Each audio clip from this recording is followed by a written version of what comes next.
Bismillahirrahmanirrahim. Assalamualaikum warahmatullahi wabarakatuh.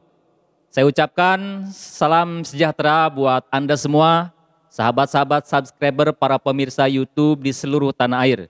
Mudah-mudahan Anda semua selalu diberikan kesehatan lahir dan batin, dilapangkan rezeki, serta dimudahkan dan dilancarkan dalam menjalankan aktivitas sehari-hari. Amin, amin ya rabbal alamin.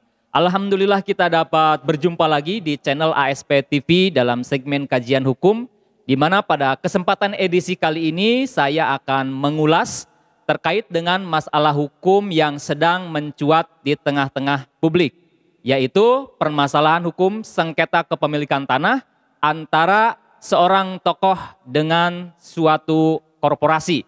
Ya, kita mungkin sudah mengetahui semua dari media sosial ataupun juga dari media elektronik, ya, dari pemberitaan-pemberitaan terkait dengan adanya kasus sengketa tanah antara seorang pengamat politik, ya, yang bernama Rocky Gerung versus PT Sentul City Tbk yang sama-sama mengklaim atas kepemilikan tanah yang berlokasi di Bogor.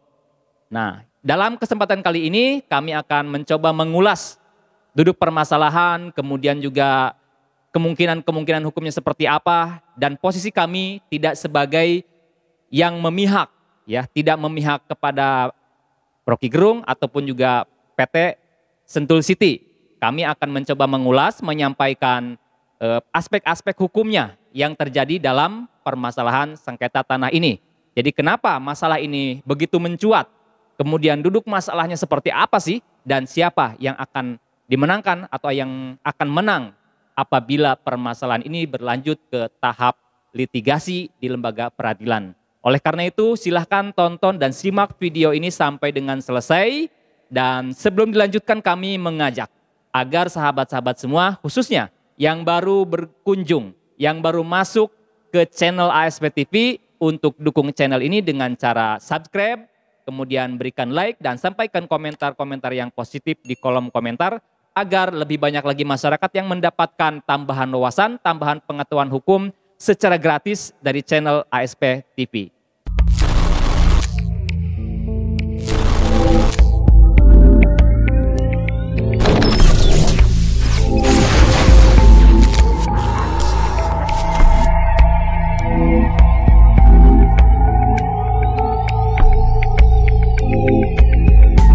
Baik, kami ucapkan terima kasih pada teman-teman, sahabat semua yang sudah mendukung channel ASP TV. Di kesempatan kali ini, seperti yang telah saya sampaikan di awal, kita akan mengulas terkait dengan permasalahan hukum antara Rocky Gerung versus PT Sentul City Tbk terkait dengan sengketa kepemilikan tanah. Ya, ini penting bagi kita untuk diketahui, untuk kita kaji, ya, khususnya bagi teman-teman yang kuliah di Fakultas Hukum ataupun juga ingin berkiprah di dunia praktisi hukum, atau juga kita selaku masyarakat umum perlu juga untuk mengetahui permasalahan ini, karena kita semua tentu, ya, banyak yang memiliki tanah atau ingin membeli tanah atau ingin menjual tanah agar tidak terjadi sengketa tanah di kemudian hari. Oleh karena itu, mari kita simak, ya, ulasannya yang akan kami sampaikan. Sekali lagi, kami tidak memihak kepada salah satu pihak. Kami hanya menyampaikan ulasan, ya, berdasarkan aspek-aspek hukumnya. Baik, terkait dengan sengketa kepemilikan tanah antara saudara Rocky Gerung versus PT Sentul City, ya, ini bermula beberapa waktu belakangan, ya, di tahun 2021 ini, di mana PT Sentul City mengklaim bahwa tanah yang sekarang diduduki atau dikuasai oleh saudara Rocky Gerung yang dibangun rumah di atasnya itu diklaim adalah milik PT Sentul City Tbk atas dasar sertifikat hak guna bangunan, di mana PT Sentul City ini sudah menyampaikan surat teguran atau somasi, bahkan somasi untuk mengosongkan dan membongkar bangunan Rocky Gerung tersebut. Bahkan di beberapa media pemberitaan baik online maupun juga dari media pemberitaan televisi, bahwa pihak Sentul City bahkan sudah ada upaya untuk meratakan atau mengeksekusi tanah tersebut dengan sudah menyiapkan beberapa alat berat. Nah, dari sengketa ini kita terlebih dahulu harus mengetahui kenapa permasalahan ini bisa mencuat.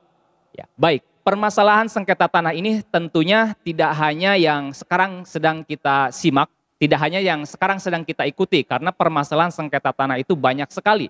Ya, tidak sedikit terjadi di tengah-tengah masyarakat, baik anggota masyarakat dengan anggota masyarakat yang lain, ataupun juga antara anggota masyarakat dengan suatu korporasi ataupun juga lembaga-lembaga lain. Nah, permasalahan ini mencuat ya tentunya karena Saudara Rocky Gerung memang seorang pengamat ya, pengamat politik yang tentunya sudah tidak asing lagi bagi kita yang mengikutinya. Ya, mungkin saja karena dia sering menyampaikan statement, pernyataan-pernyataan terkait dengan politik, ya, kemudian juga perilaku ataupun juga pandangannya, ya, di dalam dunia politik. Tentu ini memiliki berakibat ya banyaknya statement dan juga pernyataan yang ada yang membela ya kubu ataupun juga Saudara Rocky Gerung, ada juga yang memang menyudutkan atau ada juga yang membuli, ya itu tidak terlepas dari sosok dia sebagai pengamat politik. Mungkin ada juga statement pernyataan yang berdasarkan atas ketidaksukaan ya, oleh karena itu kasus ini bisa mencuat. Nah, kemudian duduk masalahnya seperti apa? Baik, kami akan menginventarisir atau kami sudah menginventarisir asal muasal ataupun juga duduk masalah yang sedang terjadi. Di mana di dalam data yang telah kami himpun ya, pihak PT Sentul City itu mengklaim bahwa tanahnya tersebut yang sekarang ya dikuasai oleh Rocky Gerung itu merupakan pelepasan hak. Ya, jadi PT Sentul City ini mendapatkan pelepasan hak guna usaha dari PTPN, Perusahaan Perkebunan Nusantara ya, yang dilepas hak guna usahanya itu sekitar tahun 1990-an.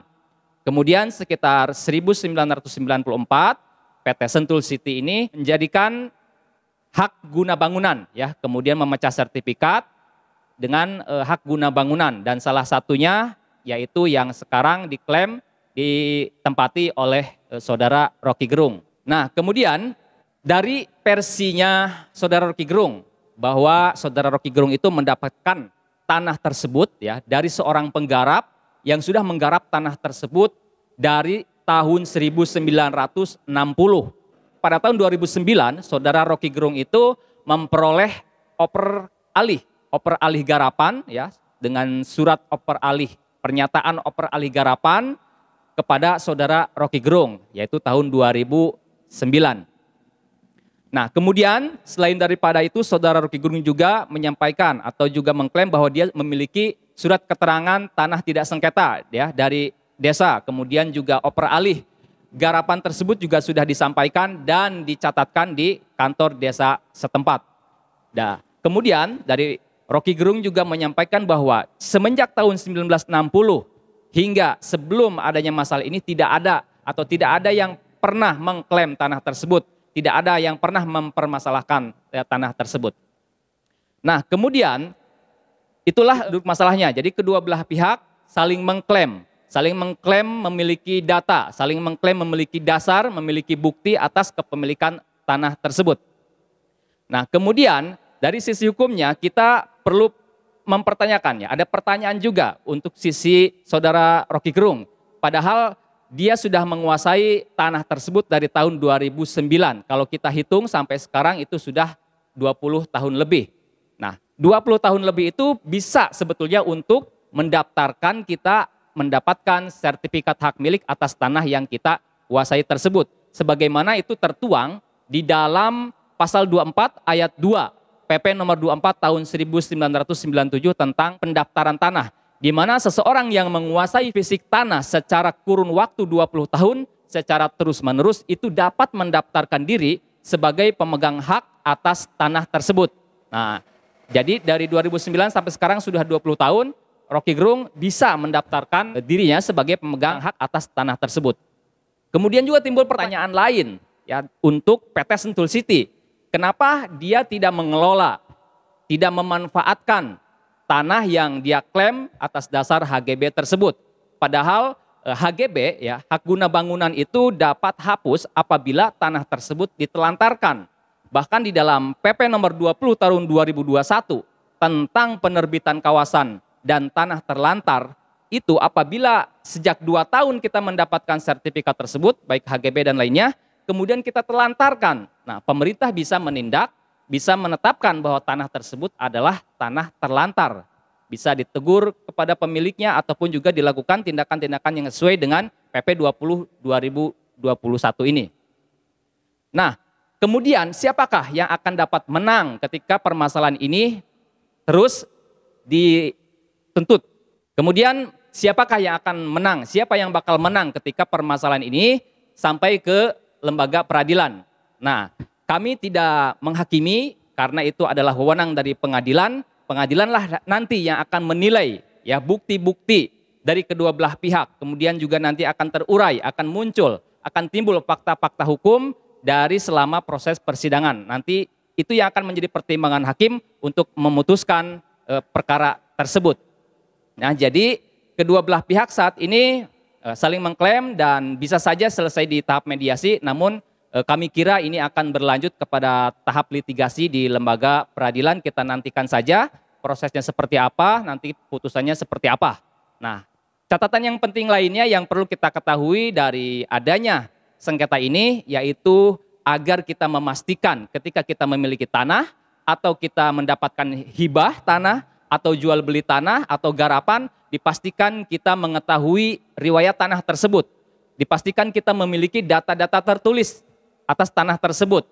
Kemudian pastikan ketika kita sudah memiliki atau memenuhi persyaratan untuk mendaftarkan sertifikat hak milik atas tanah yang kita kuasai, maka segeralah untuk didaftarkan menjadi sertifikat hak milik. Kemudian setelah kita memiliki sertifikat atas kepemilikan tanah, sebaiknya dan seharusnya untuk dikelola, tidak untuk ditelantarkan. Jadi jangan ditelantarkan, harus dimanfaatkan dan dikelola. Nah, itu yang dapat kami sampaikan pada kesempatan kali ini. Ikuti terus, mudah-mudahan ada titik terang dan nanti kita bisa memperoleh putusannya seperti apa kalau memang permasalahan ini sampai ke lembaga peradilan. Yang terpenting di sini kedua belah pihak saling mengklaim, maka kedua belah pihak wajib membuktikan. Ya, yang mengklaim wajib membuktikan dasar-dasarnya, kemudian fakta-faktanya ya harus dibuktikan. Kemudian juga ketika timbul sengketa seperti ini, pihak yang mengklaim tidak dibenarkan untuk melakukan eksekusi sepihak. Itu tidak benarkan ya. Eksekusi nanti menunggu putusan pengadilan yang berkekuatan hukum tetap dieksekusi oleh pihak pengadilan dengan mekanisme yang sesuai dengan aturan hukum yang berlaku. Mudah-mudahan ini bisa berguna, bermanfaat dan menambah wawasan kita serta menjadi pelajaran bagi kita dalam mengurus suatu tanah ya. Itu yang dapat kami sampaikan, mudah-mudahan teman-teman bisa memahaminya. Apabila teman-teman memiliki pertanyaan ataupun juga ada saran dan lain sebagainya, silahkan sampaikan di kolom komentar di bawah ini. Sampai jumpa di video-video selanjutnya. Billahi taufiq wal hidayah. Wassalamualaikum warahmatullahi wabarakatuh.